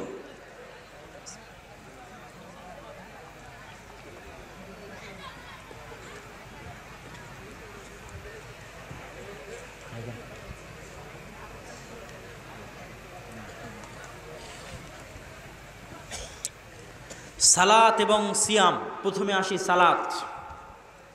মানুষের অন্তরের উপর কন্ট্রোল নাই, এই জন্য গুনাহ করে। এর বাইরে কোনো কারণ আছে? আপনার কি মনে হয় এর বাইরে কোনো কারণ আছে? আমি যদি গুনাহ করি এই কারণে আমার মনকে কন্ট্রোল করতে পারিনি, এই কারণে। আপনি গুনাহ করলে ওই কারণে যে মনকে কন্ট্রোল করতে পারিনি, আর কোনো কারণ আছে নাকি? তাহলে একটা সমাধান হচ্ছে গুনাহ থেকে বাঁচার, যে এই অন্তর শয়তানের দাস হয়ে গেছে। এখন এই অন্তরকে শয়তানের দাসত্ব থেকে বের করে নিয়ে আসতে হবে, যেন এই অন্তর শয়তানের সাথে লড়াই করতে পারে। তো আপনি যখন আরবিতে ভর্তি হবেন, তো আরবিতে ভর্তি হওয়ার পর আপনাকে যদি বলা হয় যে আপনাকে যুদ্ধ করতে হবে, তো তার জন্য ট্রেনিং লাগবে না? লাগবে না? ট্রেনিং যদি না করেন তো কেমনে আপনি যুদ্ধ শিখবেন? তো অন্তরের ওপর কন্ট্রোল ক্ষমতা প্রতিষ্ঠা করা যদি না শিখেন তো কেমনে আপনি গুনাহ থেকে বাঁচবেন? তো অন্তরের ওপর যেমন আরবিতে ভর্তি হওয়ার পর ট্রেনিং নেওয়ার জন্য আপনাকে কিছু করতে হবে, দৌড়াতে হবে, লাফাতে হবে, কায়িক শ্রম করতে হবে। এরকম অন্তরের ওপর কন্ট্রোল ক্ষমতা কায়েম করার জন্য আপনাকে কাজ করতে হবে, কাজ। আর ওই কাজের এক নাম্বার কাজ হচ্ছে শয়তানের সাথে জিহাদ করে, শয়তানের সাথে যুদ্ধ ঘোষণা করে, যে যা মন তা করে করি, যত গুনাহ আছে যা করে করি, সুদ খাই খাই, ঘুষ খাই খাই, জেনা করি করি, বিড়ি খাই খাই, সিগারেট খাই খাই, যত গুনাহ করে করি, আমি যত বড় গুনাহগার হই না কেন সব বিসর্জন দিলাম। গুনাহ করছি করলাম, কিন্তু একটা জিনিসে চুল পরিমাণ ছাড় দিব না। বিড়ি খালে বিড়ি খাওয়া থেকে উঠে গিয়ে, জেনা করলে পতিতালয় থেকে বের হয়ে গিয়ে, সুদ খেলে সুদ খাওয়া শেষ করে বের হয়ে গিয়ে, ঘুষ খেলে ঘুষ খাওয়া শেষ করে বের হয়ে গিয়ে 5 ওয়াক্ত সালাত শয়তানের বিরুদ্ধে যুদ্ধ করে মসজিদে আদায় করবই করব। এটা হচ্ছে পৃথিবীতে শয়তানের বিরুদ্ধে সবচেয়ে বড় জিহাদ, সবচেয়ে বড় যুদ্ধ। কি জন্য? আপনি তো নিজেকে যদি ট্রেনিং আপ না করেন তা অন্তরের উপর কন্ট্রোল ক্ষমতা কায়েম করবেন কিভাবে? আর ট্রেনিং তো কিছু না করলে ট্রেনিং হবে না। না করলে কেমনে ট্রেনিং হবে? ঘরে বসে থেকে ট্রেনিং হবে না। তো যখন আপনি এই চ্যালেঞ্জ নেবেন, যত বড় গুনাহগার হয় হই, বিড়ি সিগারেট খাই খাই, কিন্তু 5 ওয়াক্ত নামাজে মসজিদে যাবই যাব। একবার যদি শয়তানের সাথে যুদ্ধ করে 5 ওয়াক্ত নামাজে নিজেকে মসজিদে নিয়ে যাওয়ার উপর কায়েম ও দায়েম করতে পারেন, একবার যে আপনার অন্তরের উপর এতখানি কন্ট্রোল ক্ষমতা আপনার প্রতিষ্ঠা হয়ে গেছে যে আপনি যে কোনো বিনিময়ে শয়তানের সাথে যুদ্ধে জিতে 5 ওয়াক্ত সালাতে মসজিদে যানই যান, এতটুকু যদি কন্ট্রোল ক্ষমতা আপনার অন্তরের উপর কায়েম হয়ে থাকে, ধীরে ধীরে বাকি যে গুনাহগুলো আছে ওগুলো বাদ হয়ে যাবে। আর মানুষ জিজ্ঞেস করে অমুক নামাজি, নামাজ আদায় করার পরে তো গুনাহ করে, ওই নামাজি 5 ওয়াক্ত সালাতে মসজিদে যায় না। আমার চ্যালেঞ্জ থাকলো আপনি পরীক্ষা করবেন, যে কোনো নামাজির বিরুদ্ধে আপনি অভিযোগ করবেন যে এই নামাজি তো কিসের নামাজি, তো গুনাহের কাজ করে। চ্যালেঞ্জ থাকলো আজকে লিখে নিয়ে যাবেন, ওই নামাজির টানা প্রতিদিন 1 ওয়াক্ত মিস না দিয়ে, জরুরি কোনো প্রয়োজন ছাড়া, অ্যাক্সিডেন্ট মৃত্যু ছাড়া, কোনো জরুরি প্রয়োজন ছাড়া 1 ওয়াক্ত সালাত মসজিদে মিস দেয় না, এরকম নামাজি নয়। কেন? এটা হচ্ছে পৃথিবীর সবচেয়ে বড় জিহাদ, শয়তানের বিরুদ্ধে সবচেয়ে বড় যুদ্ধ। তাহলে সালাত দেওয়া হয়েছে কি থেকে বাঁচতে বলেন তো? কি থেকে বাঁচার জন্য সালাত দেওয়া হয়েছে? শয়তান থেকে বাঁচতে। দলিল কি খালি যুক্তি? জি না, খালি যুক্তি নয়, হাদিস থেকে আপনাকে দলিল দিই। রাসূল সাল্লাল্লাহু আলাইহি ওয়াসাল্লাম বলছেন, মা মিন কারিয়াতিন, এমন কোনো গ্রাম, এমন কোনো জঙ্গল, এমন কোনো মরুভূমি, এমন কোনো সমুদ্র যেখানে মাত্র 2 বা তার চেয়ে বেশি মুসলমান বাস করে। মাত্র কয়জন মুসলমান? মাত্র 2টা মুসলমান বাস করে। ইংল্যান্ডের কোন এক খ্রিস্টান নগরীতে 2টা মুসলমান বাস করে? কোন আফ্রিকার জঙ্গলে 3টা মুসলমান বাস করে? কোন সমুদ্রের জাহাজের মধ্যে মাত্র 3টা মুসলমান আছে? রাসূল সাল্লাল্লাহু আলাইহি ওয়াসাল্লাম বলছেন, যদি ওই 2টা মুসলমান আজান দিয়ে, ইকামত দিয়ে 5 ওয়াক্ত সালাতের জামাত কায়েম না করে, ইল্লাস্তাহওয়াদা আলাইহিমুশ শয়তান, এরা সবগুলো একদিন না একদিন শয়তানের গোলাম হয়ে যাবে। এরা কেউ নিজের ঈমান আমল টিকাতে পারবে না, কেউ না, এরা সব শয়তানের গোলাম হয়ে যাবে। যেমন ভাবে পালবিহীন ভেড়াকে নেকড়ে বাঘে খেয়ে ফেলে, এই রকম জামাত বিচ্ছিন্ন 5 ওয়াক্ত সালাতের জামাতে উপস্থিত হয় না, এই রকম মুসলমান শয়তানের গোলাম, শয়তানের দাস, ওর অন্তর শয়তানের দাসত্ব বরণ করবেই করবে। কেন? যুদ্ধে হেরে গেছে, প্রথম যুদ্ধে হেরে গেছে শয়তানের বিরুদ্ধে। আমি তো বলিনি আপনাকে সব গুনাহ ছেড়ে দিতে হবে। যারা ডানে এবং বামে দাঁড়িয়ে আছেন তাদেরকে অনুগ্রহ করব, পিছনে অনেক জায়গা খালি আছে, আপনারা পিছন থেকে দেখতে পাবেন। যদি পিছনে বসেন মাঠটা দেখতে সুন্দর লাগবে। আপনাদের শ্রদ্ধেয় শায়েখ আসার আগে আগে আমরা চাই যে মাঠের পরিবেশ আরেকটু সুন্দর হয়ে যায়। অতএব আশেপাশে দাঁড়িয়ে না থেকে আপনারা পিছনে গিয়ে বসেন। বারায়ে মেহেরবানি, বারায়ে কারাম, কোরআন এবং হাদিসের এই বরকতের মাজলিসের আদব রক্ষা করুন। স্বেচ্ছাসেবক ভাইদের দৃষ্টি আকর্ষণ করছি, তোমরাও একটু দায়িত্ব পালন করো। তবে আলোচনা করছিলাম সালাত কিভাবে, সালাত দেওয়াই হলো কিভাবে আপনাকে শয়তানের খপ্পর থেকে বাঁচাতে। এবার আসে সিয়াম। সিয়াম দেওয়াই হয়েছে আপনাকে শয়তান থেকে বাঁচাতে। কিভাবে? মনোযোগ আকর্ষণ করছি।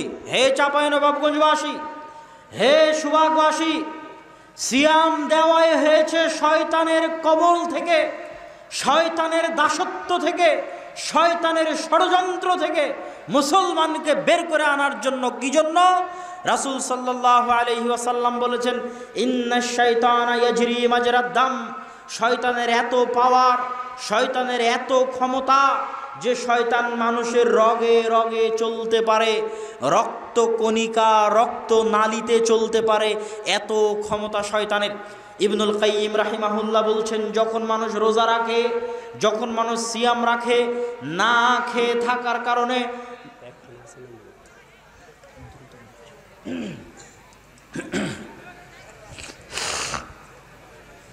না খেয়ে থাকার কারণে মানুষের রক্ত কণিকা সংকীর্ণ হয়ে যায়। ইবনুল কাইয়িম রাহিমাহুল্লাহ লিখছেন, যখন রমজান মাসে মানুষ রোজা রাখে তখন মানুষের রক্ত কণিকা সংকীর্ণ হয়ে যায়। সংকীর্ণ হয়ে আসার কারণে শয়তান ওই রক্ত কণিকার মধ্যে প্রবেশ করতে পারে না। আল্লাহু আকবার। তাহলে আপনি শয়তান থেকে যদি বাঁচতে চান, যেমন সালাত আদায় করতে হবে, সিয়াম পালন করতে হবে। সিয়াম পালন করলে আপনার রক্তকণিকা সংকীর্ণ হয়ে যাবে, শয়তান ঢুকতে পারবে না। আর যত বেশি খাবেন, যত পেট পরিপূর্ণ করে খাবেন, সারাদিন খাওয়া দাওয়া যত বেশি খাবেন, আপনার রক্তনালিকা তত ফুলা ফুলা থাকবে, ফাঁকা ফাঁকা থাকবে, আর তত বেশি শয়তান প্রবেশ করবে, আর আপনি তত বেশি পথভ্রষ্ট হয়ে যাবেন খালি খাবারের কারণে। এই জন্য সোমবারের সিয়াম রাখেন, বৃহস্পতিবারের সিয়াম রাখেন, শয়তানকে কষ্ট দেন। আপনি সোমবারে সিয়াম রাখলে শয়তান কষ্ট পায়, কেন? ঢুকতে পারে। মুনাফিকের খাতা থেকেও বাদ, জাহান্নামীদের লিস্ট থেকেও বাদ। ও জাহান্নাম থেকেও মুক্ত, ও মুনাফিক থেকেও মুক্ত। এত বড় ফজিলত কালকে শুরু করেন, দেখি পারেন কিনা। শয়তানের সাথে কত যুদ্ধ করা লাগবে কালকে থেকে শুরু করেন। প্রত্যেক ওয়াক্তে দেখবেন শয়তান কোনো না কোনো ঝামেলা লাগিয়ে বসে আছে। এটা শয়তানই লাগায়, this is serious, not joking, আমি মজাক করছি না। প্রত্যেক ওয়াক্তে দেখবেন শয়তান কোনো না কোনো ঝামেলা লাগিয়ে বসে আছে, আপনাকে মসজিদে যেতে দিবে না। এত বেয়াদব, আপনি যেতে পারবেন না মসজিদে। 40 দিন চেষ্টা করেন, কয়দিন পারেন। শয়তান একদম জান প্রাণ দিয়ে মাথা পাগল করে আপনার পিছনে লেগে পড়বে, এমন এমন পরিবেশ তৈরি করবে, কোনো না কোনো এক ওয়াক্তে বলবে একে মিস করাবোই মসজিদ থেকে। পারবেন না, অনেক কঠিন জিনিস। তাহলে টানা 40 দিন যদি কোনো বান্দা শয়তানের সাথে যুদ্ধ করে জিতে যায়, যদি জিতে যায়, তাহলে যে তার অন্তরের উপর এতখানি কন্ট্রোল ক্ষমতা কায়েম করতে পেরেছে যে টানা 40 দিন 5 ওয়াক্ত সালাতে 5 বার শয়তানের সাথে 4 5 20 200 বার যুদ্ধে জিতেছে। আল্লাহু আকবার।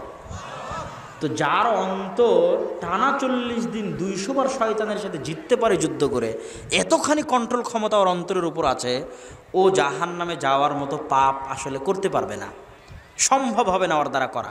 কেননা ওর অন্তর তো ওর কাবু হয়ে গেছে, শয়তান তো ওর কাছে হেরে গেছে, ওর অন্তর তখন ওর অধীনে। এতক্ষণ তো ওর অন্তর ছিল শয়তানের অধীনে, ও ছিল শয়তানের গোলাম। টানা 40 দিন শয়তানের সাথে যুদ্ধ করতে করতে করতে করতে 200 বার শয়তান যুদ্ধে পরাজিত হয়েছে। 200 বার যুদ্ধে পরাজিত হওয়ার পরও টানা 40 দিন 5 ওয়াক্ত সালাতে মসজিদে হাজির থাকতে পেরেছে। তো 5 ওয়াক্ত সালাতে মসজিদে হাজির থাকতে পারার মাধ্যমে ও প্রমাণ করেছে যে ওর অন্তর আর শয়তানের গোলাম নাই, ওর অন্তর এখন আর নিজের কাবু হয়ে গেছে। আর এই ট্রেনিং কোর্স যে সম্পূর্ণ করে ফেলবে, যার অন্তর এতখানি কাবু হয়ে যাবে, ও জাহান্নামে যাওয়ার মতো গুনাহ করবে না, কেননা ওর অন্তর তখন ওর কন্ট্রোলে। এই জন্য জাহান্নামের আযাব থেকে মুক্ত। এবার আসেন রমজানের ট্রেনিং 30 দিন, সালাত 40 দিন, রমজান কয় দিন? 30 দিন। তো 30 দিন কি খালি না খেয়ে থাকার নাম সিয়াম? 30 দিন কি খালি না খেয়ে থাকার নাম রোজা? রাসূল সাল্লাল্লাহু আলাইহি ওয়াসাল্লাম বলেছেন যে, রাসূল সাল্লাল্লাহু আলাইহি ওয়াসাল্লাম কি বলেছে? মাল্লাম ইয়াদা কাওলা যুরি ওয়াল আমালা বিহি ফালাইসা লিল্লাহি হাজাতুন আন ইয়াদা তুআমাহু ওয়া শারাবাহু। কোনো মানুষ রোজা রাখার পরে, না খেয়ে থাকার পরে, ক্ষুধার্ত থাকার পরে, পিপাসার্ত থাকার পরে যদি গুনাহের কাজ পরিত্যাগ করতে না পারে, তাহলে আল্লাহর কোনো প্রয়োজন নাই ওর ক্ষুধার্ত থাকার, আল্লাহর কোনো প্রয়োজন নাই ওর পিপাসার্ত থাকার। তাহলে কি শুধু সিয়াম মানে না খেয়ে থাকা, না অন্তর কন্ট্রোল করা গুনাহ থেকে? কথা বলেন না যে গুনাহ থেকে অন্তর কন্ট্রোল করার নামও সিয়াম না? সিয়াম নয়, সিয়াম। দেখেন সিয়ামের যত ফজিলত আছে, গুনাহ করে একটা ফজিলত পাবেন না। আপনাকে পড়ে শোনাই, রাসূল সাল্লাল্লাহু আলাইহি ওয়াসাল্লাম বলেছেন, মান সামা রমাদানা ঈমানান ওয়া ইহতিসাবান গুফিরা লাহু মা তাকদ্দামা মিন যামবিহি। কেউ যদি রমজান মাসে সিয়াম রাখে ঈমান সহ নেকির আশায়, তার পূর্বের সকল গুনাহ ক্ষমা করে দেওয়া হবে। কেউ যদি রমজান মাসে মান কামা, কেউ যদি রমজান মাসে রাত্রি জাগে, তারাবির সালাত আদায় করে, টানা 29 দিন 30 দিন তারাবির সালাত আদায় করলো, ওর পূর্বের সকল গুনাহ ক্ষমা করে দেওয়া হবে। কেউ যদি রমজান মাসে লাইলাতুল কদরে রাত জাগে, তার পূর্বের সকল গুনাহ ক্ষমা করে দেওয়া হবে। ফজিলত 3-3টা আমল, 3-3টা উপায় আগের সব গুনাহ মাফ করে নেওয়ার। কিন্তু কাহিনী কি? কাহিনী হচ্ছে প্রত্যেকটাতেই 2টা শর্ত দেওয়া আছে। এটা বলেছে নেকির আশা, আর এটা বলেছে ঈমানের সাথে। একটু বুঝার চেষ্টা করবেন। ঈমানের সাথে কি জন্য? আমরা মুমিন দেখেই তো সিয়াম রাখছি নাকি? আমরা কাফের হলে তো সিয়াম রাখতাম না। আমরা মুমিন দেখেই তো সিয়াম রাখছি। আল্লাহ কোরআনে বলেছে, ইয়া আইয়ুহাল্লাযীনা আমানু, ও হে ইমানদারগণ, তোমরা রোজা সিয়াম রাখো। তো ইমানদার দেখেই তো আল্লাহ রোজা রাখছি। তো আল্লাহ আপনি আবার কেন বলছেন ঈমান সহ রোজা রাখতে? ঈমান যদি নাই থাকতো রোজা তো থাকতামই না। ঈমান আছে দেখেই তো রোজা আছি। তো আপনি আবার কেন বলেন ঈমান সহ রোজা রাখতে? কারণ আছে না নাই? কি কারণ? ওই যে হাদিস, রাসূল সাল্লাল্লাহু আলাইহি ওয়াসাল্লাম বলেছেন, লা ইয়াজনি যানি হিনা ইয়াজনি ওয়া হুয়া মুমিন। যখন কোনো জেনাকারী জেনা করে, জেনা করা অবস্থায় তার মধ্যে ঈমান থাকে না।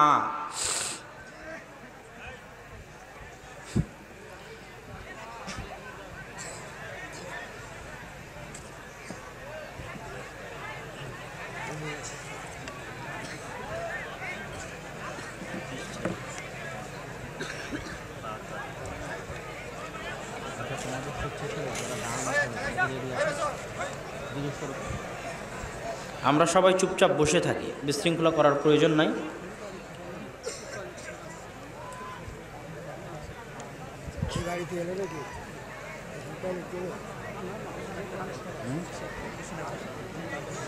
সমস্যা বিবেচনা করে দিচ্ছি, আসুক মানুষজন, আমার বক্তব্য শেষ করি।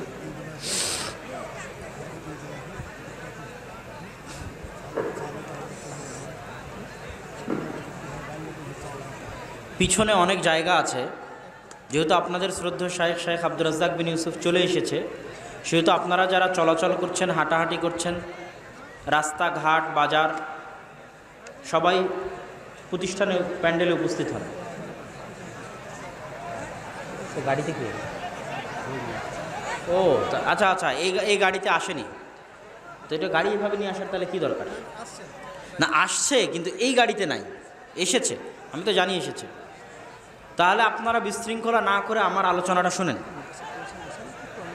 হ্যাঁ, উনি পৌঁছে গেছে সেটা তো বুঝতে পেরেছি, কিন্তু আমি মানুষকে বলছি যে এই গাড়িতে নাই, তাই বলছি। তো আপনারা কি আলোচনা শুনবেন তো? তাহলে একটু শান্তশিষ্ট হয়ে চুপচাপ বসে পড়েন। কি বলছিলাম? রাসূল সাল্লাল্লাহু আলাইহি ওয়াসাল্লাম বলছেন, লা ইয়াজনি জানি হিনা ইয়াজনি ওয়া হুয়া মুমিন। যখন কোনো জেনাকারী জেনা করে, ওই জেনা করার সময়টাতে ওর মধ্যে ঈমান থাকে না। লা ইয়াসরিকু সারিক হিনা ইয়াসরিক ওয়া হুয়া মুমিন। যখন কোনো চোরে চুরি করে, ওই চুরি করার সময়টাতে ওর মধ্যে ঈমান থাকে না। যখন কোনো ডাকাতে ডাকাতি করে, ডাকাত করার সময়টাতে ওর মধ্যে ঈমান থাকে না।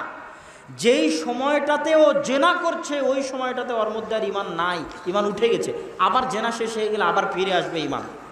ও যখন যেই সময়টাতে চুরি করছে, এক্সাক্ট ওই সময়টাতে ওর মধ্যে ঈমান নাই, ঈমান উঠে গেছে। আবার চুরি করা যখন শেষ হয়ে যাবে, ঈমান আবার ফিরে আসবে। এবার হাদিসে বুঝেন, যদি আপনি রমজান মাসের সিয়াম রাখার পরে গুনাহ করেন, তাহলে কি আপনি 24 ঘন্টা ঈমানের উপর থাকলেন? কথা বলেন না যে ঈমানের উপর থাকলেন?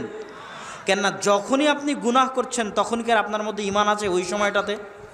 সিয়াম থাকার পর যদি কেউ রাতের বেলা বিড়ি খায়, তো বিড়ি খাওয়ার সময়টাতে ওর মধ্যে ঈমান নাই। সিয়াম থাকার পরেও যদি কেউ দাড়ি কাটে, তাহলে দাড়ি কাটার সময়টাতে ওর মধ্যে ঈমান নাই। সিয়াম থাকার পরেও যদি কেউ টাকনুর নিচে কাপড় পরে, তাহলে টাকনুর নিচে কাপড় পরিধানের সময়টুকুতে ওর মধ্যে ঈমান নাই। তাহলে মান সামা রমাদানা ঈমানান ওয়া ইহতিসাবান, আগের সব গুনাহ ক্ষমা করে নিতে চাইলে রমজান মাসে 24 ঘন্টা 30 দিন কাবীরা গুনাহ যেটা করলে ঈমান উঠে যায়, সাগীরা গুনাহ যেটা করলে ঈমান উঠে যায়, এরকম গুনাহ থেকে বেঁচে থাকতে হবে, নাহলে ফজিলত পাওয়া যাবে না। তাহলে রমজান মাসে আপনার জন্য দ্বিতীয় প্রশিক্ষণ কি? টানা 30 দিন কোনো গুনাহ করতে পারবেন না। তাহলে যুবক, তোমাকে বলছি, উপস্থিত মা এবং বোনদের বিষয়ে তো কথা থাকবেই। যুবক, তোমাকে বলছি, টেক ইট চ্যালেঞ্জ। একবার চ্যালেঞ্জ নিয়ে দেখো, মাত্র 30টা দিন। তুমি কি শয়তানের কাছে এতই দুর্বল? তুমি কি শয়তানের কাছে এতই যায়ীফুন নফস? 30 দিনের জন্য যুদ্ধ করতে পারবে না? কি উপস্থিত জনতা, 30 দিনের জন্য যুদ্ধ করা সম্ভব?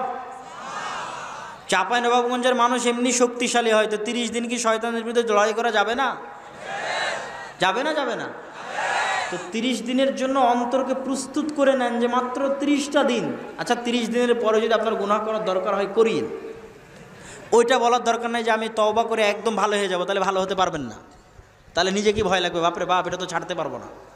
আপনাকে সারা জীবনের জন্য ছাড়তে বলিনি, মাত্র কয় দিনের জন্য? 30 দিনের জন্য। This is the psychology.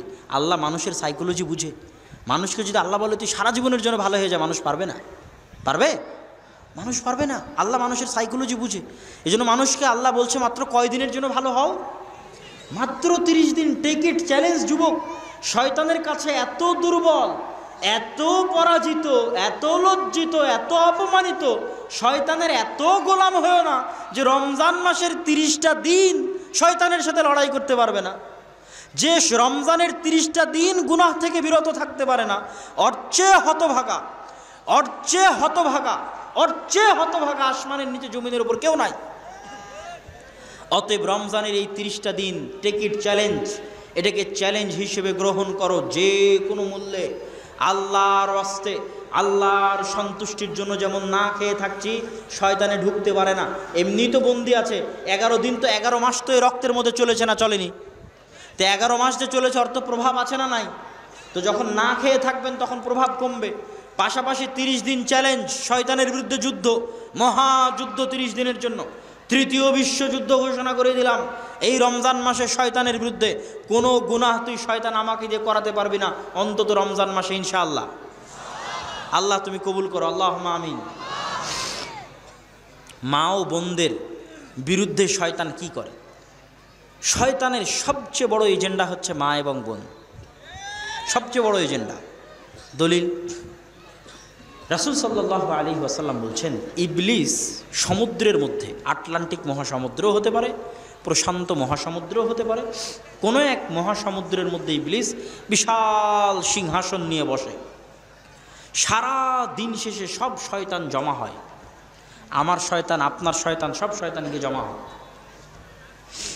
জমা হয়ে ইবলিসকে রিপোর্ট দেয়, আমি অমুককে আজকে চুরি করিয়েছি, অমুককে আজকে ডাকাতি করিয়েছি, অমুককে জেনা করিয়েছি, অমুককে বিড়ি খাইয়েছি, অমুককে মদ খাইয়েছি।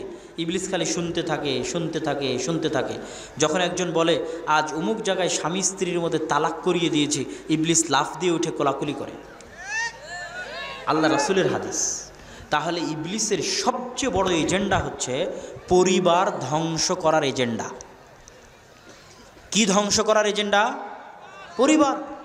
তালাক মানে খালি আপনি এটা বুঝিয়েন না, এত ছোট বুঝ হলে হবে না, এত মোটা মাথা হলে হবে না যে তালাক করিয়ে দিল মানে খুশি হয়ে গেল। তো তালাক করলে কেন খুশি হয়? তালাক করলে পরিবার ধ্বংস হয়। তো পরিবার আর কি কি কারণে ধ্বংস হতে পারে? আর যত কারণে পরিবার ধ্বংস হতে পারে, প্রত্যেকটা কাজই ইবলিসের সবচেয়ে বড় এজেন্ডা। সেটা কি কাজ? মেয়েদেরকে ঘর থেকে বের করে নিয়ে যাও, মেয়েদেরকে বেপর্দা বানিয়ে দাও, মেয়েদেরকে বেহায়া বানিয়ে দাও, মেয়েদেরকে নির্লজ্জ বানিয়ে দাও। যদি সারা পৃথিবীর সব জাতি, সব কওমের মেয়েদেরকে বেহায়া বানানো গেছে, কিসের হিন্দু ওকে বেহায়া বানিয়ে দিয়েছে? হিন্দুরা আগে মাথায় কাপড় দিত, দিত না? দিত না? দিত। হিন্দুরা বেহায়া হয়ে গেছে। খ্রিস্টানদের বেহায়া বানিয়ে দেওয়া হয়েছে। খ্রিস্টান ধর্মে কি পর্দা নাই? পর্দা আছে না নাই? আপনি খ্রিস্টানের বড়দিন খুলে দেখবেন, সব পাদ্রীর মাথায় বোরখার মতো কাপড় থাকে। প্রত্যেকটা খ্রিস্টানদের যারা নাম, ওদের মাথায় আমরা কালো বোরখা পরি, ওরা সাদা বোরখা পরে। তাহলে খ্রিস্টান ধর্মে পর্দা নাই? তো গোটা খ্রিস্টান ধর্মের সব নারীকে বেপর্দা বানিয়ে দিয়েছে। কে করেছে? শয়তানে। কে? এই একমাত্র মুসলমান। এদের মেয়েদেরকে পারা গেল না, এদের পরিবার ধ্বংস করতে পারা গেল না। এদের সব মেয়েদেরকে ঘর বাড়ি থেকে বের করে নিয়ে গিয়ে শয়তানের ওয়াসওয়াসায়, শয়তানের প্ররোচনায় এদেরকে এমনভাবে বেহায়া, বেলেল্লা, নির্লজ্জ বানিয়ে দাও যেন সমাজের মধ্যে অবৈধ সম্পর্ক, জেনা, পরকিয়া এত বেড়ে যায়। যখন সমাজে অবৈধ সম্পর্ক, জেনা, পরকিয়া বেড়ে যাবে, তখন সমাজে সংসার টিকবে না ভাঙবে? সমাজে সংসার টিকবে না ভাঙবে? ভাঙবে। সমাজে ভাঙছে। আজ সারা বাংলাদেশের সমাজ এই সমস্ত মেয়েদেরকে শয়তান প্ররোচনা দিয়ে ঘরের বাইরে বের করে নেওয়ার কারণে, যুবকদেরকে প্ররোচনা দিয়ে অবৈধ সম্পর্কে লিপ্ত করতে পারানোর কারণে আজ পরকিয়া, অবৈধ সম্পর্ক, জেনা, ব্যভিচারে সমাজ পচে গলে দুর্গন্ধযুক্ত হয়ে নষ্ট হয়ে গেছে। ঘরে ঘরে তালাক, ঘরে ঘরে ডিভোর্স, ঘরে ঘরে পরকিয়া। তাহলে শয়তানের সবচেয়ে বড় এজেন্ডা হচ্ছে পরিবার ধ্বংস করা, সবচেয়ে বড় এজেন্ডা। এই জন্য যত নারীবাদী আছে এদের সাথে শয়তানের মিটিংও হতে পারে। ইবলিস মিটিং দিয়ে এদের অর্ডার দিতে পারে, করো, সব ধ্বংস করে দাও মুসলমানদের পরিবারদের। এটা শয়তানের সবচেয়ে বড় এজেন্ডা। শয়তান মানুষের সাথে কথা বলতে পারে, যোগাযোগ করতে পারে, এরা সব শয়তানের গোলাম। যত এনজিও বাংলাদেশের মাটিতে কাজ করে, বিদেশি এনজিও, যত নারীবাদী আছে সারা মুসলিম বিশ্বে, যত মানবাধিকার কর্মী আছে সারা মুসলিম বিশ্বে, এরা সব কাদের গোলাম? কাদের গোলাম? এদের সাথে কাদের মিটিং হয়? শয়তানের মিটিং হয়। শয়তানের আদেশে এরা মাঠে নেমেছে, শয়তানের আদেশে এরা মা এবং বোনদের পথ ভ্রষ্ট করছে। সম্মানিত উপস্থিতি, গোটা ইসলামটাই শয়তান দিয়ে ঘেরা। তাহলে সালাত দেওয়া হয়েছে শয়তানের খপ্পর থেকে বাঁচার জন্য, সিয়াম দেওয়া হয়েছে শয়তানের খপ্পর থেকে বাঁচার জন্য, এগুলো সব দেওয়া হয়েছে শয়তানের খপ্পর থেকে বাঁচার জন্য।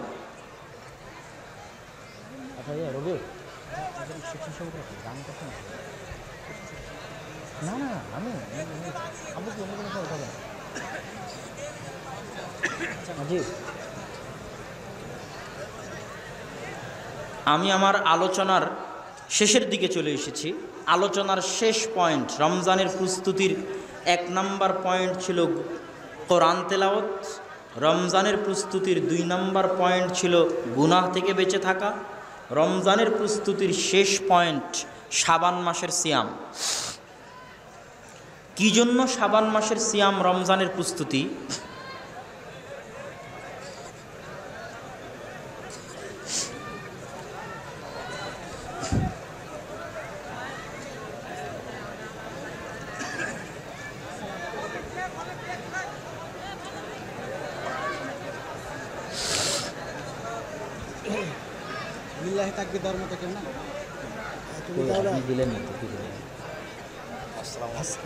কেমন আছেন আপনি?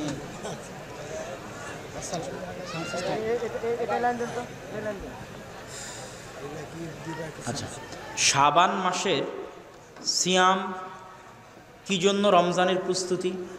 শাবান মাসের সিয়াম এই জন্য রমজানের প্রস্তুতি যে আপনি যদি কোনো বাড়িতে দাওয়াত খেতে যান আর ওই বাড়িতে যদি বিরিয়ানি রান্না হয় আর তার গন্ধ যদি 5-10 বাড়ি থেকে না পাওয়া যায় তো ওই বিরিয়ানির কোনো মূল্য থাকে না। এত বড় প্রোগ্রাম হচ্ছে, কত দূর থেকে লাইট দেওয়া আছে, আগে থেকেই বোঝা যাচ্ছে যে এখানে প্রোগ্রাম আছে। তো রমজানের মতো এত মহান মাস আসবে, আপনার জীবনের প্রথম রোজা যদি রমজানের প্রথম রোজা হয়, আবার শোনেন খুব মনোযোগ দিয়ে, যে আপনার এবছরের প্রথম রোজা কোন রোজা? আপনার এই সারা বছরের প্রথম রোজা কোনটা? রমজানের প্রথম রোজা। তাহলে কি আপনি রমজানকে স্বাগতম জানালেন, না আপনার যে হতভাগা দুনিয়াতে কে আছে? ঘুম থেকে উঠে দেখছেন আজ রমজান মাস শুরু হয়ে গেছে, তাই প্রথম রোজা, আপনার সারা বছরের প্রথম রোজা রমজানের প্রথম রোজা। আস্তাগফিরুল্লাহ আল-আযীম। রমজান মাস আসতেছে, রমজান মাসের ফ্লেভার, রমজান মাসের সুগন্ধি, রমজান মাসের আনন্দ, আপনার অন্তর এত উদ্বেলিত থাকবে যদি আপনার মধ্যে ঈমান থাকে, আপনার অন্তর এত খুশি থাকবে যদি আপনার মধ্যে ঈমান থাকে। রমজানের স্বাদ আপনি 1 মাস দূর থেকে অনুভব করা শুরু করবেন যে কোন মাস আসতেছে, রমজান মাস আসতেছে। তাহলে রমজান মাসের প্রস্তুতিতে আমাকে শাবান মাস থেকেই সিয়াম রাখা শুরু করতে হবে। কিসের স্বাদ নেওয়ার জন্য? কিসের স্বাদ নেওয়ার জন্য? রমজানের স্বাদ নেওয়ার জন্য। আর একটা কথা মনে রাখবেন, যে মুমিন বান্দারা শাবান মাসের সিয়াম রাখে রমজানের আগে, এরা রমজান মাসে ইবাদত করে অন্য আর 10 জনের চাইতে যারা শাবান মাসে সিয়াম রাখেনি ওদের চেয়ে বেশি মজা পায়। কেননা যার রমজান হুট করে শুরু হয়েছে, কোনো অপেক্ষা নাই, কোনো প্রস্তুতি নাই, অন্তরে কোনো আনন্দ নাই, কিচ্ছু নাই, ওর জীবনের প্রথম রোজা, সারা বছরের প্রথম রোজা রমজানের প্রথম রোজা, ও কিসে রমজানের ইবাদত করে খুশি হবে?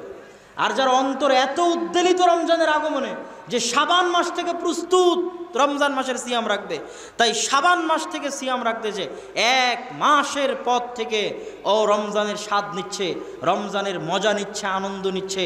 ও রমজান মাসে ইবাদত করে আনন্দ পাবে, রমজান মাসে ইবাদত করে শান্তি পাবে।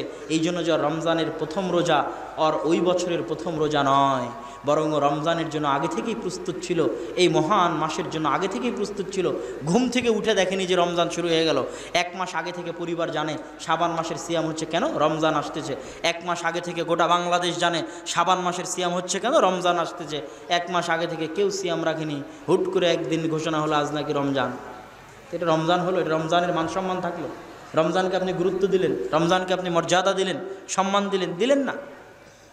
সম্মানিত উপস্থিতি, আমি আলোচনা শেষ করে নিয়ে আসছি।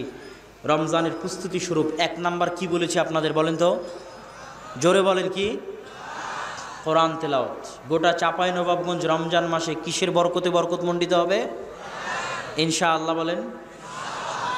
2 নাম্বার হচ্ছে রমজানের প্রস্তুতি হচ্ছে গুনাহ মুক্ত থাকা। টিকিট চ্যালেঞ্জ, মাত্র 1 মাস। এটা মাথায় আনিয়েন না যে সারা বছর, এটাও মাথায় আনিয়েন যে আজীবন। মাত্র কয় দিন? 30 দিন। 30 দিন শয়তানের বিরুদ্ধে বিশ্বযুদ্ধ ঘোষণা করেন। আর চাঁপাইনবাবগঞ্জের মানুষ কালায় রুটি দিয়ে সাহারি করে যুদ্ধ ঘোষণা করতে হবে, যেন শয়তান এই 30 দিনে আপনাকে পরাজিত করতে না পারে, কোনো মতেই নয়, খবরদার নয়। আর 3 নাম্বার হচ্ছে রমজানকে স্বাগতম জানাতে গিয়ে আর অন্তত যে কয়টা দিন বাকি আছে এ কয়টা দিন সিয়াম রাখেন, যেন ওই হতভাগাদের কাতারে আপনি না হন যে রমজানের প্রথম সিয়াম আপনার এবছরের প্রথম সিয়াম হয়ে গেল। আল্লাহ যেন তা না করে। আর আমি জানি না এখন কি দানের জন্য কিছু বলতে হবে তারিখ? আচ্ছা, আজকের অনুষ্ঠান আপনার স্বেচ্ছাসেবক রেডি? আজকের অনুষ্ঠান আদ-দাওয়া ইলাল্লাহ কর্তৃক আয়োজিত প্রথম অনুষ্ঠান। আদ-দাওয়া ইলাল্লাহ বলতে সারা বাংলাদেশে যারা দিনের দাওয়াতি কাজ করে ব্যতিক্রমভাবে, সেই ব্যতিক্রমের কিছু নমুনা যদি আমি